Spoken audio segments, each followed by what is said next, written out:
ማለዳ የመጣ ስታነቃኝ። እንደምን አደራችሁ ክቡራትና ክቡራን የምፅዓቱ አዋጅ ነጋሪ አገልግሎት አድማጮቻችን፣ ሰላም ለእናንተ ይሁን። የማለዳ ቁርሳችንን አሁን ጀምረናል። አዘጋጅ እና አቅራቢ ፓስተር አለማየሁ ነሞ።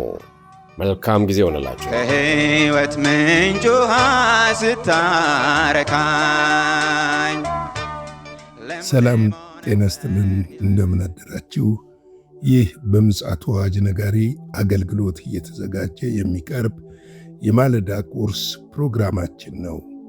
ወደ ዛሬው የማለዳ ቁርስ ፕሮግራማችን ከማለፋችን በፊት ይህንን ማለዳ የሰጠንን አምላካችንንና አባታችንን እግዚአብሔርን አመስግነን በጋራ ወደ ዛሬው የማለዳ ቁርስ እናልፋለን። እግዚአብሔር ሆይ ስለ ምሕረትህ፣ ስለ ቸርነትህና ስለተደረገልን በጎነት፣ መልካምነት ሁሉ ክብር ምስጋና ለአንተ ይሁን። እግዚአብሔር ሆይ ሌሊቱን አልፋ ይህች ማለዳ ደግሞ በፊትህ በምሕረትህና በቸርነትህ እንድንሆን ስለ ረዳህንና ስላገዝከን፣ ስለ ደገፍከን፣ ከክፉ ሁሉ ስለ ጠበቅከን፣ ያንተ ቸርነት ስለበዛልን በኢየሱስ ክርስቶስ ስም እናመሰግንሃለን። እነሆ በዘመን መካከል ሁሉ ጠብቀህ በደምህ አጥበህና ቀድሰህ በቁስልህ ፈውሰኸን መርገማችንን በልጅ በክርስቶስ ኢየሱስ ስም ለዘላለም ወስደህ እግዚአብሔር ሆይ ምሕረትህንና ባርኮትህን አድርገህልን ይህንን ማለዳ በፊትህ እንድንሆን ይህንን መልካም ዕድል በዚህች ዕለት ስለሰጠህን ስለ ልጅህ ስለ ኢየሱስ ክርስቶስ ስም እናመሰግንሃለን። እነሆ ደግሞ በዚህ ማለዳ ቅዱስ ሕያው የሆነውን ቃልህን እንድትባርክልን ዘንድ በቃል መንፈስ እንድታስታጥቀን እንድታስተምረን እግዚአብሔር ሆይ መንገዳችንን በቃል ብርሃን እንድትመራን በዚህ በዘመን መጨረሻ ደግሞ ከቃል ጋር የሚጣበቅ ማንነትና ሕይወት እንዲኖረን እንድታግዘን በኢየሱስ ክርስቶስ ስም እንጠይቃለን። እግዚአብሔር ሆይ ስለ ሁሉ ነገር ተመስገን፣ ስለ ሁሉ ነገር ከፍ በል። በልጅህ በኢየሱስ ክርስቶስ ሕያውና ቅዱስ ስም አሜን። እንግዲህ እየተመለከትን ያለነው የኤፌሶን መጽሐፍ ምዕራፍ 2ን በትናንትናው ዕለት ቁጥር 12 ነበረ የተመለከትነው።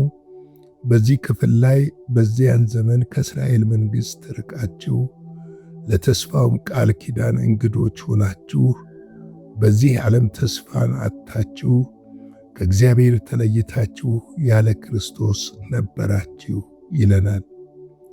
እንግዲህ በዛን ዘመን ያለ ማን ነበር? ያለ ክርስቶስ ነበር።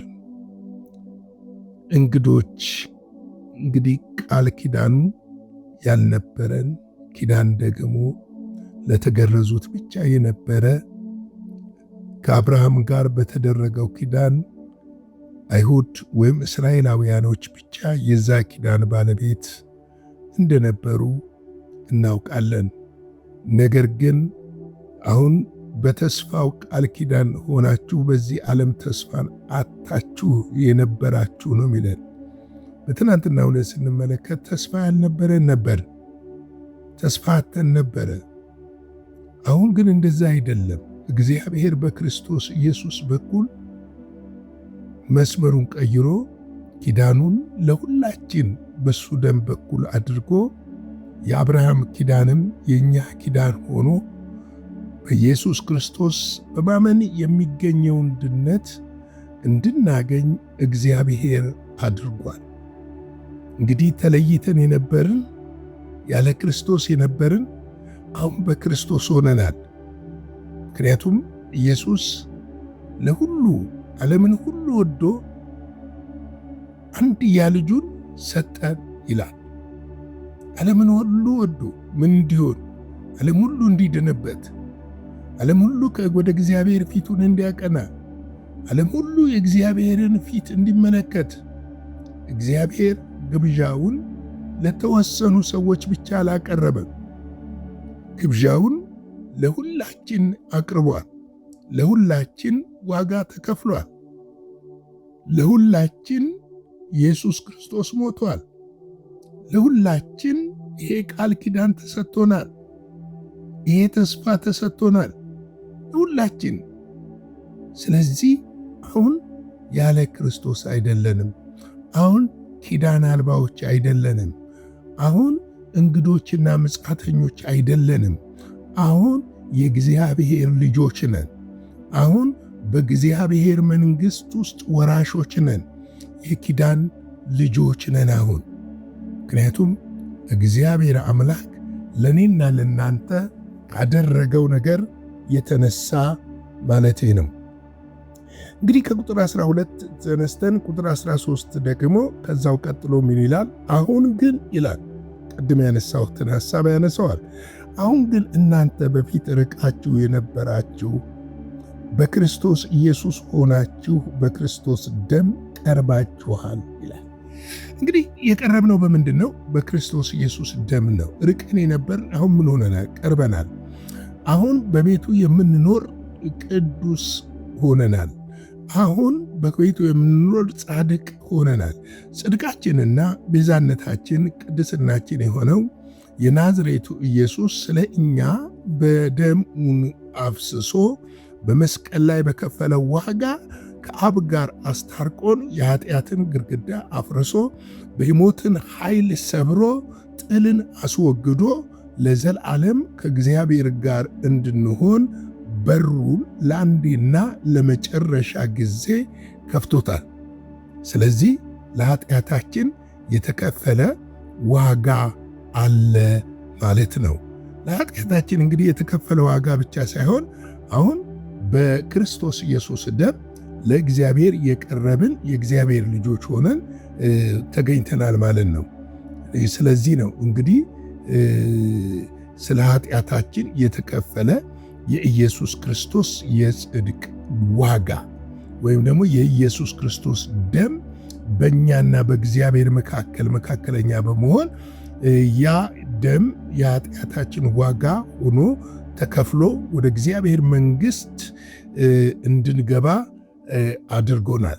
ስለዚህ ያደረገን ነገር ምንድን ነው ብለን ስንመለከት የልጁ የኢየሱስ ደም ነው። ምክንያቱም ያለ ደም የኃጢአት ስርየት የለምና፣ ያለ ደም ወደ እግዚአብሔር መንግሥት መግባት አንችልም። ለእኛ የተከፈለልን ደም የኮርማ ደም ሳይሆን እግዚአብሔር አምላክ የከፈለው የልጁን የኢየሱስ ክርስቶስን ደም እንደሆነ ልናውቅና ልንገነዘብ ያስፈልጋል። እንደዚህ ይላል፣ በበደላችንና በኃጢአታችን ሙታን ነበራችሁ፣ ኑሮ በእነርሱም በዚህ ዓለም እንዳለው ኑሮ በማይታዘዙ ልጆች ላይ አሁን ለሚሠራው የመንፈስ አለቃ እንደሆነ በአየር ላይ ሥልጣን እንዳለው አለቃ ፍቃድ በፊቱ ትመላለሳችሁባቸው። እናንተ እንደዚህ ነበራችሁ፣ የጥፋት ልጆች ነበራችሁ፣ ኃጢአተኞች ነበራችሁ። በማይታዘዙ ልጆች መካከል እናንተ ራሳችሁ የማትታዘዙ ሆናችሁ ነበራችሁ። አሁን ላይ በዓለም ላይ በምድር ላይ የሚሠራው የመንፈስ አለቃ በእናንተ ላይ ይሠራ ነበረ እና ስለዚህ የሱ ፍቃድ ለማድረግ በፊቱ ተመላልሳችሁ ነበረ። አሁን ግን አይደለም። አሁን ግን እናንተ በፊት ርቃችሁ የነበራችሁ በክርስቶስ ኢየሱስ ሆናችሁ በክርስቶስ ደም ቀርባችኋል። በክርስቶስ ደም ታጥባችሁ ነጽታችኋል። ከዲያብሎስ እስራት ተፈታችኋል። ከጨለማ ወደ ብርሃን አምልጣችኋል። የዓለም ኑሮ ሳይሆን አሁን የእግዚአብሔርን የጽድቅ ሕይወት ልትኖሩ ተጠርታችኋል።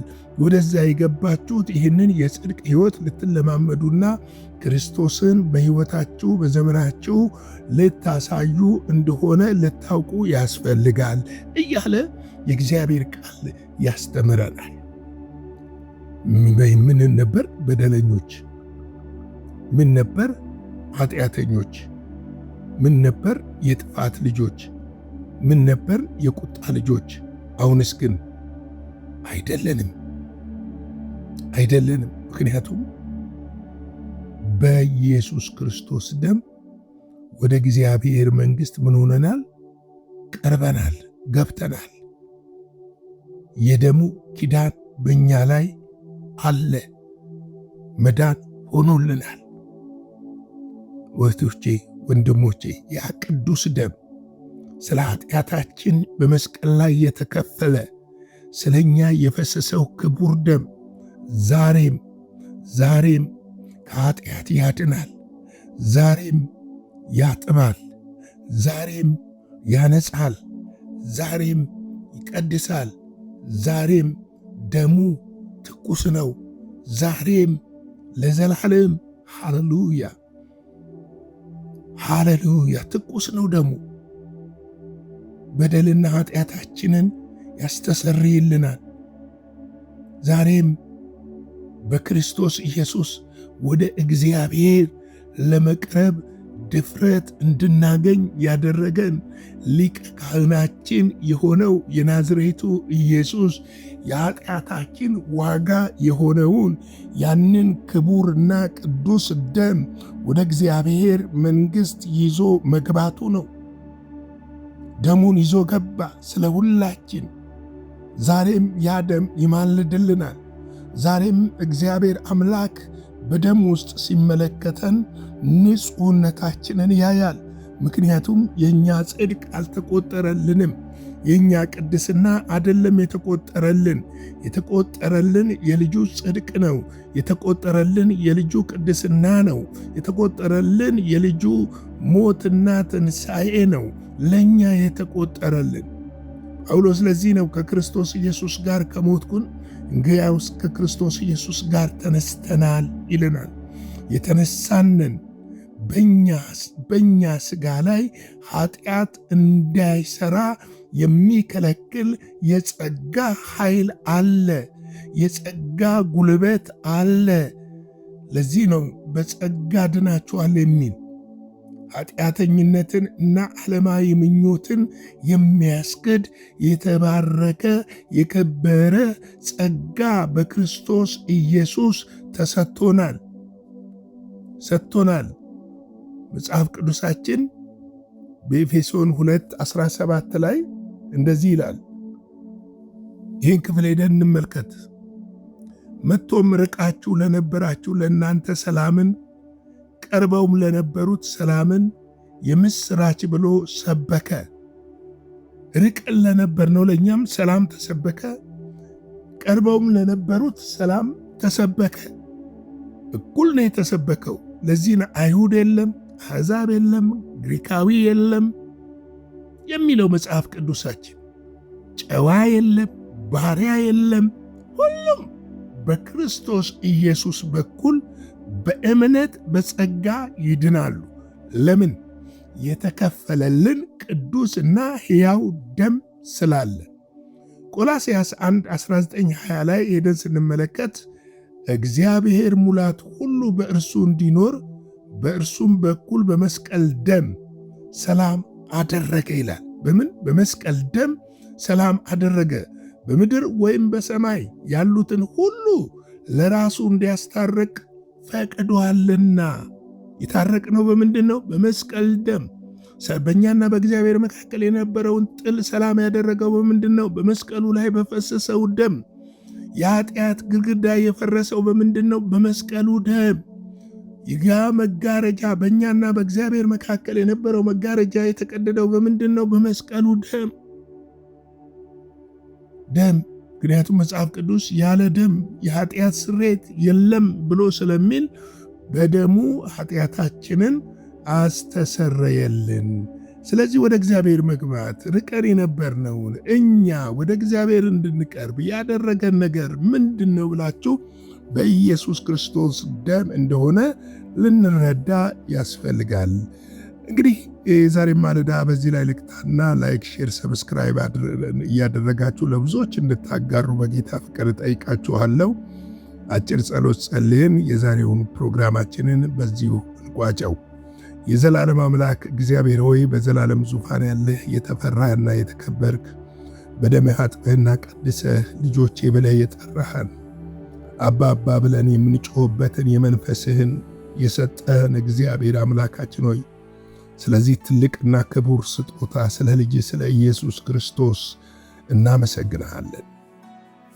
ዛሬ በፊትህ በድፍረት መቆም ያገኘነው በልጅ በኢየሱስ ደም ነውና ዛሬም የኃጢአታችን ዋስትናና ጠበቃ በአንተ ፊት ደሙን ይዞ ስለኛ በሚማልደው በኢየሱስ ክርስቶስ ስም ስለተደረገልን በጎነት፣ መልካምነት፣ ምሕረት፣ ቸርነት ሁሉ እናመሰግንሃለን።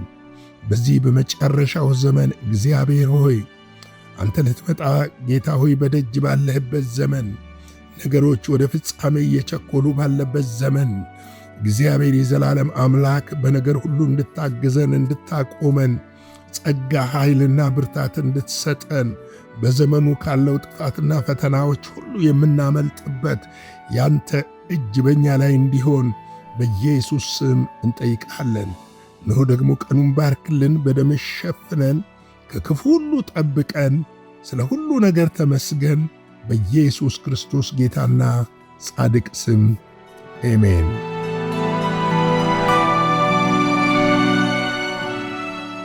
በነበረን የመልእክት ክፍለ ጊዜ እንደተባረካችሁ ተስፋ እናደርጋለን። በነገው ማለዳ በሌላ ዝግጅት እንገናኛለን። መልካም ቀን።